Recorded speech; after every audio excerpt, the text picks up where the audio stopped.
เป็นประจำทุกวันในเวลาเดียวกันนี้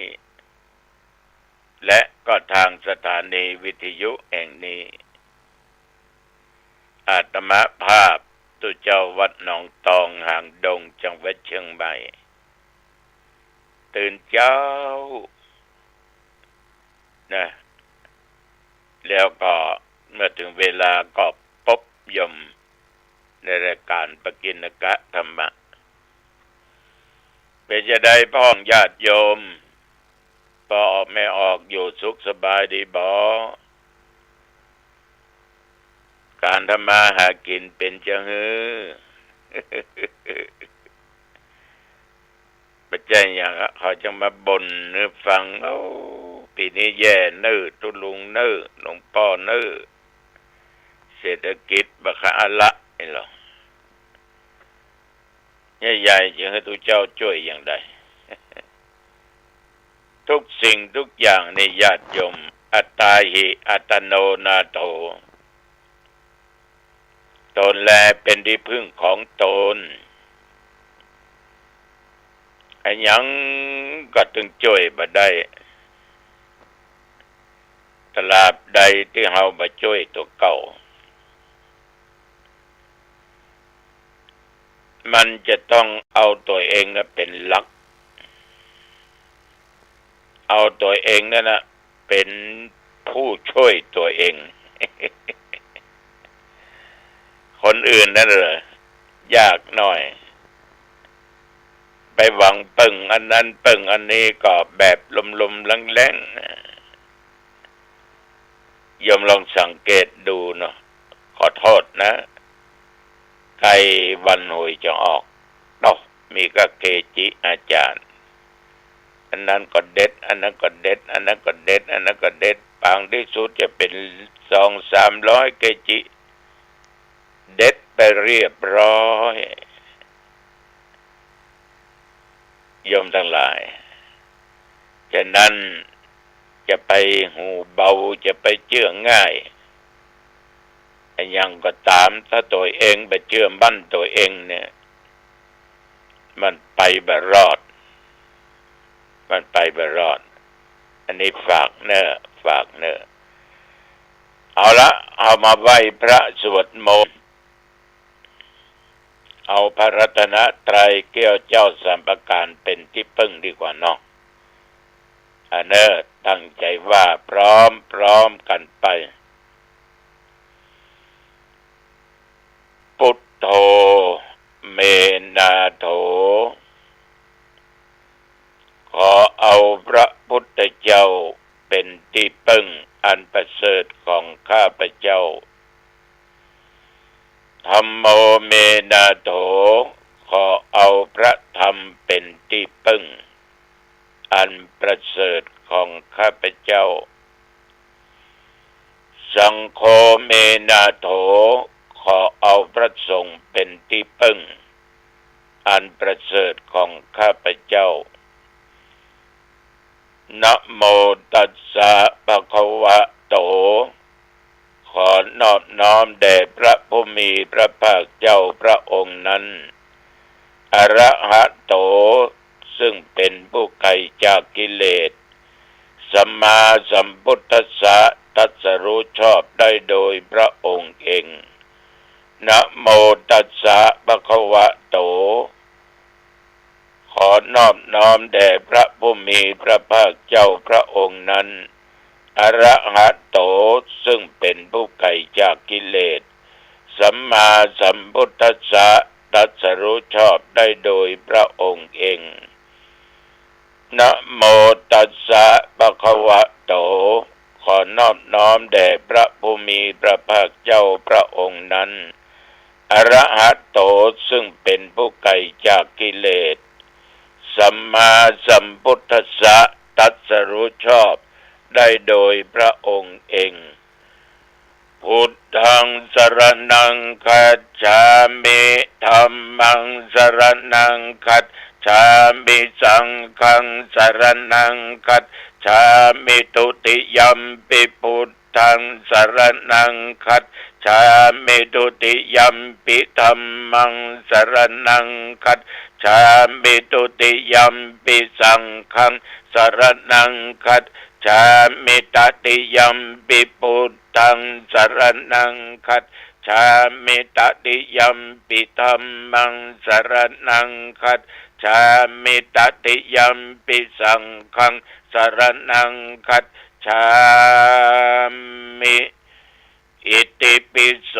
ภะคะวะอะระหังสัมมาสัมพุทโธวิชชาจรณะสัมปันโนสุขโตโลกวิโตอนุตตโรปุริสธรรมสารติสัทธาเทวมนุษย์สานังพุทโธภะคะวะติยันตุนิมิตตังอวมังคลัญจะโยจามนาโปสกุนัสสัสสะโทปาปักขะโหตุสุปินังอากันตังพุทธานุภาเวนะวินาสเมนตุสวากขาโตภควตาธัมโมสันติติโกอาลิโกเอหิปัสสิโกโอปนะยิโกปัจจัตตังเวทิตัพโพวินยูหิติยันตุนิมิตตังอวมังคลัญจะโยจามนาโพสกุนัสสัสสะโตปาปักขะโหตุสุปินังอาการตังธรรมานุภาเวนะวินาสเมนตุสุปฏิปันโนภะคะวะโตสาวกสังโฆอุชุปฏิปันโนภะคะวะโตสาวกสังโฆญายะปฏิปันโนภะคะวะโตสาวกสังโฆสามิจิปฏิปันโนภะคะวะโตสาวกสังโฆยะติทังจัตตาริปุริสยุคานิอัตถปุริสปุคลาเอสะภะคะวะโตสาวกสังโฆอาอุนัยโยปาอุนัยโยทักขินัยโยอัญชลีกรณีโยอนุตตรังปุญญักเขตังโลกัสสาติยันตุนิมิตตังอวมังคลัญจะโยจามนาโปสกุนัสสัสสะโตปาปักขะโหตุสุปินังอากันตังสังฆานุภาเวนะวินาสเมนตุวิปัสสิสนามาโตสักจากขุมันตัสสิริมาโตสิกิสเปนามาโตสัพพพุทธานุกัมปิโนเวสะโพสานะมาโทนะหาตกัสสตปัสสิโนนะมาโตกะกุสันทัสสมาระเสนะปะมาติโนโกนาคัมนาสนะมาโตพรามนาสอุสิมาโตกัสสะปัสสะนะมาโตวิปัมมุตตาสัสสะปะทิอังคีรัสสะนะมาโตสักกายปุตตัสสะสิริมาโตสิกิสเปนะมาสิกิสเปนะมาโตโยอิมังธัมมะเทเสสิสัพปตุขาปนุทนังเยจาเป็นเนพุทธโลเกยถาภูตังวิปัส สิสุงเตชะนาอภิสุนามหันตาเวตสารธาหิตังเทวมนุษย์สานังยังนามาสันติโคตมังเวชาจรณะสัมปันนังมหันตังเวตสารทังเวชาจรณะสัมปันนังพุทธังวันธามะโคตมันติยะโตหังภะคิเนอริยายะชาติยาชาโตนาภิชานามิสันจิตจะปะนังชีวิตาวโรเปตาเตนะสัตเจนะโสติเตโหตุโสติคัพพัสสะโอชังโคสติสังฆาโตธัมมานังวิจโยตถาวิริยัมปิติปัสสติโพชังคาจัตถาปะเรสมาตุเบกโพชังคาสัตเตเตสัพพทาสินามุนินาสัมมัตคาตาภาวิตาภาอุลิกตาสังวัตตันติอภิญญายนิพพานายะจะโพธิยาเอเตนะสัจจวัชเชนะโสทิเตโหตุสัพพทาเอกัสสมิงสัมมะเยนะโทโมคันลานันจะกัสสปังคิลาเนตุคิเตติสวาโพชังเคสัตเทสเยเตจัตตังอภินันติตวาโร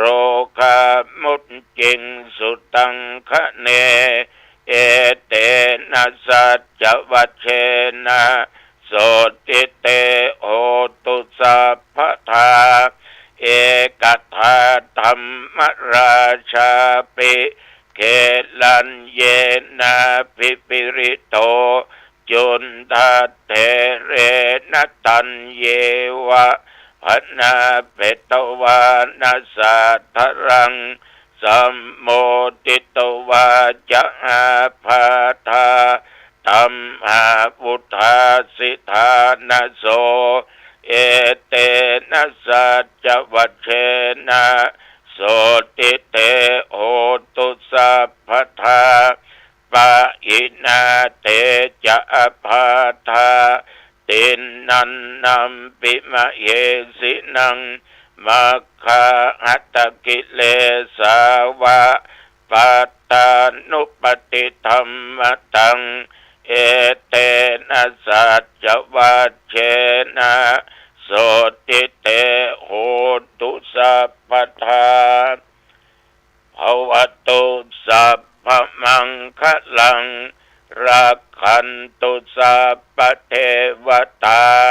สัพพพุทธานุภาเวนะสัทธาโสติภวันตุเตภวตุสัพพมังคลังรักขันตุสัพพเทวตา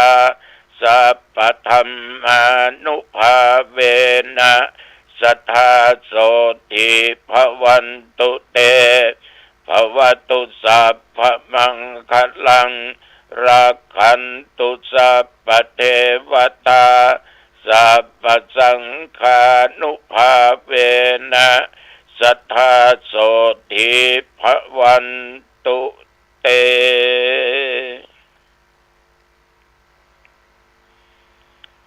โดยบทพุทธานุภาพ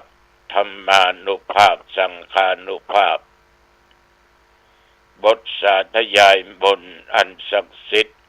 และโดยจิตอันตั้งมั่นเป็นสมาธิอาตมาภาพขออำนวยอวยพรเพื่อแก่บรรดาญาติโยมท่านผู้ฟังทั้งหลาย ตึงยิงตึงชายตึงหนุ่มตึงเฒ่าเด็กขาขอท่านทั้งหลายนั้นเคลี้ยวคลาดจากภัยอันตรายต่างๆแม่นว่าได้ตะลงเปียธิโลกาอยู่ปัจจุบันว่าทั้งภายในและภายนอกก็ขออึงหายจากโรคภัยไข้เจ็บและโรคภัยไข้เจ็บที่จะเกิดมีภายหน้า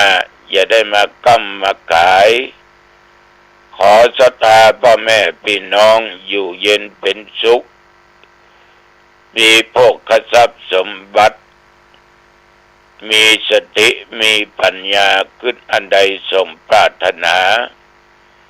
มีสุขภาพพลามัยอันแข็งแรงมีอายุมั่นขวัญยืนได้120 ปีเหมือนกันอยู่ผู้ทุกคนเน้อศรัทธาเน้อเจริญพรกรมอุตุได้ประกาศบอกตักเตือนว่าคือระมัดระวังฟ้าฝนมันจะหล่นลงมาเมื่อใดก็บ่ฮู้แต่ว่านี่น้องตองตอนค่ำตอนมืดนั้นฝนลงก็จะลาสิกขาออกไปที่เป๊กก็จะเป๊กวันฮือกันวันพุธวันฮือจะเป๊กก็ดีละอย่างน้อยก็อยู่สืบต่อศาสนาไป7 วัน8 วัน9 วันเดี๋ยวไปทางวัดหันตุเก่าตุใหม่เน้นเก่าเน้นใหม่ก็จื่นอกจื่นใจอยู่ยังมีคนมาบวชกันอยู่แต่ว่านี่ดูพ่อแม่ญาติพี่น้องเปิ้นเอาม่วนอกม่วนใจมีความสุขมีความอิ่มเอิบแต่ตุเจ้าก็ถามว่าไม่ออกย่ำมือลูกบวชเบิ่นเมินมันเหียนบ่จบแบบท่านพระครูนี่หรออันนี้เอามาบวชสัก7 วันบ่ได้ขอมันปนป.6ก็เด้อจะเอาบวชนี่หรอ ก็ดีอกดีใจเนาะถามละอ่อนก็บวชลวดก็ครับแต่แม่ว่าเขาจบป.6บางคนก็อายุ20 ปลาย40 50ละที่บวชตว่าก็เสร็จก็พอค่ำพอมืดมันถึงเดินต่างปิกมันถึงพอเต้ามืดพอฝนจะลงละมาถึงหนองตองยังมาลงเตื้อได้สักบื้นสักเมื่อลงแล้วบะละ เนี่ยของมีควนนะเนาะแต่บางที่ก็ตกบางที่ก็ไม่ตกนะฉะนั้นแต่ว่ามาจนถึงปัจจุบันนี้ก็ไปที่เดียวนะฉะนั้นญาติโยมท่านผู้ฟังทั้งหลายก็บ่ดีประมาทเน้อบ่ดีประมาทล่ะนี้ยังนะก็ว่าไปเจอเนาะที่ไปนั่นน่ะออกวัดไปได้สักบึ้นเนี่ยรถเครื่องมันโจรกันกว่า ตกลงห้องมันถึงกู้นะรถก็ถ้าจะเสียคนก็ถ้าจะเจ็บแต่คงไม่เจ็บนักนะฟังขยุยขยายกันขึ้นมารถนั้นก็ช่วยกันสู้ขึ้นมาอันเนี้ยประมาทมาได้นะมันวิ่งสวนกันลงไปประมาทบางคนก็อาจจะขับช้าอันนั้นมันขับเร็วขี่เว้ยเนาะมันเลยถ้าจะเร็วนะสงสัยก็มันโทรศัพท์เลยหวดกันต้ม ดีไปเจ็บนักมาเสียรถนักอย่าประมาทเน้อญาติโยมเน้ออย่าประมาทท่านทั้งหลายโพธิปักขิยธรรมนั้นอาตมาภาพก็ได้นำมาอู้ญาติโยมฟังไปแต่ว่านี่ก็อู้รวบรัดตัดใจความเอาสติปัฏฐานจบไปต่อไปก็สมัปปทาน4หรือประธาน4ที่มาอู้มาจาในโพธิปักขิยธรรมประธาน4นั้นน่ะคือความเพียรญาติโยมวิริยะคือความเพียรระวังบังฮือบาปเกิดขึ้นอันนี้บาปคือความชั่ว คือสิ่งที่บดีกรรมที่บดีอันไหนอันใดที่ทำไปแล้วถึงแก่ชีวิตก็ดีเจ็บป่วยก็ดีหรือว่าเดือดร้อนทั้งตัวเองและบุคคลอื่นก็ดีอันไหนมันผิดศีลผิดธรรมฆ่าลักโลภโกงนอกใจจุล่ายอันเนี้ยมันเป็นบาปบางคนยังถามตัวบาปมันตัวใหญ่กว่าตัวลุงคนใหญ่ก็ใครโหก็ลองทำกันลองไปฆ่าคนตายตัวใหญ่นั่นเรื่องใหญ่ลงโดนจับโดนยับต่อขึ้นล่องขึ้นลงขึ้นศาลอยู่หั่นน่ะทรัพย์สมบัติมีแต่ใดก็หมดไปเสียถึงพี่ถึงน้องญาติกาเรื่องใหญ่นะเนี่ยบาปมันตัวใหญ่ตัดสินจำคุกตลอดชีวิตซ้ำยิ่งใหญ่4-5 ปี9 ปี10 ปีก็ใหญ่อยู่หมดอิสรภาพบาปนี่มันตัวใหญ่อย่างเงี้ยคือเรื่องมันใหญ่ฉะนั้นท่านทั้งหลายเปลี่ยนพยายามเปลี่ยนพยายามบาปมันเกิดขึ้นในจิตในใจในสันดานของเราโยมมักจะได้ยินได้ฟังว่าคนนั้นมันเป็นลักไปจกของเปิ้นเนาะแล้วก็ถูกตำรวจจับได้ทั้งบ้านหัวเขาสันดานมันทั้งอย่างไอ้เนี้ยนี่สันดานมันเคยขี้ลักมันเคยขี้จกละขี้โลกขี้โกงเปิ้นไปตายมันเป็นสันดานของมันโดนจับแล้วก็เดี๋ยวเนี่ยโหละมันอยู่ในจิตในใจมันก็เป็นสันดานมันใหญ่กว่าสันดอนก่อนนะสันดอนนี่ใหญ่ขนาดไหนรถแมคโครใส่คำเดียวนะจ้ะย่างก็มา3,000 4,000 บาทต่อมันต้องขุดออกแต่สันดานแห่งความชั่วเนี่ยญาติโยมมันหนาปึกมันถ้ามันอยู่ในจิตในใจของไผ่แล้วนะมันออกยากเนอะสันดานเนี่ยออกยากมันขี้ลักมันก็ถึงลักขี้โลภมันก็ถึงโลภขนาดโป้นคอกมันยังลักอยู่อย่างโยมดูข่าวกันบางท่านบางคนเนี่ยฆ่าคนตายเพิ่งพ้นคุกมาได้ประมาณไม่ถึงปีปิกไปอยู่ทำไรสันดานลูกนะความชั่วมันเกิดขึ้นในสันดานนี่มันได้ญาติโยมคนขี้จุก็สันดานขี้จุขี้จุขี้หลอกขี้ลวงขี้ต้มขี้ตูนเปิ้นเป็นสันดานของมันถึงอย่างอันน่ะมันถึงขี้จุขี้โมขี้โวขี้ลมเมาเหล้าบะลองท่องแต่งสันดานมันหาว่าจะยั้งมันจะหายั้งมันว่ายั้งก็หยุดกินดื่มถ้าหากว่าเตียวดื่มมันก็จะฟ้าสันดานมันแน่นหนาอย่างนี้นะโยมนะฉะนั้นสันดานเนี่ยเอาขุดยากก้อยเอาน้ำศีลน้ำธรรมโหหล่อไปกำน้อยมันเจอใบหินมาผ่านักไอ้เนาะมันจึมจ้าหน่อยแต่ว่ามันก็ตึงบะเหลือความสามารถเขาต้องมีความมุมานะบากบั่นภาคเพียรว่าอันนี้มันเป็นบาปรู้เป็นความชั่วรู้เป็นกรรมบดีรู้อีล่ะต้องระวังละไปเมื่อมันเกิดขึ้นนะถ้ามันเกิดขึ้นก็ต้องใจปหานะประทานเพียรพยายามละบาปกรรมที่บดีเกิดขึ้นมันหมดไปมันเอาน้ำศีลน้ำธรรมไปหดไปล่อมันเอาดาบสลีกระใจฟันฟาดมันติ๊กกกมันติ๊กสลีกันใจนั่นก็คือศีลคือธรรมนั่นเองตัดบันมันเนี่ยความชั่วบาปทั้งหลายต่างๆนะเคยทำหยุดเคยฆ่าหยุดเคยลักหยุดเคยเล่นจูผัวเมียเปิ้นหยุด เคยจุเปิ้นหยุดเคยดื่มหยุดหยุดตัวนี้คือมีสติ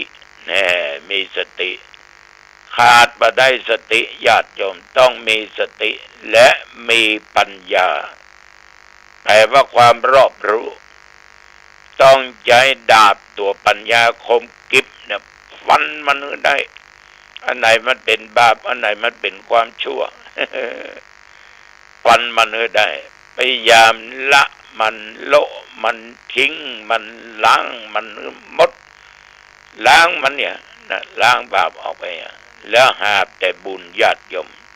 ฉะนั้นวันนี้ก็เรื่องประธานคือความเพียรสี่อย่างเนี่ยในโพธิปักขิยธรรมมามาจาญาติโยมฟังเพราะเป็นคุณธรรมอันความสำเร็จสู่มรรคผลนิพพานได้เอาละวันนี้จะไปมาอ่านเวลาพอดีอายุวัน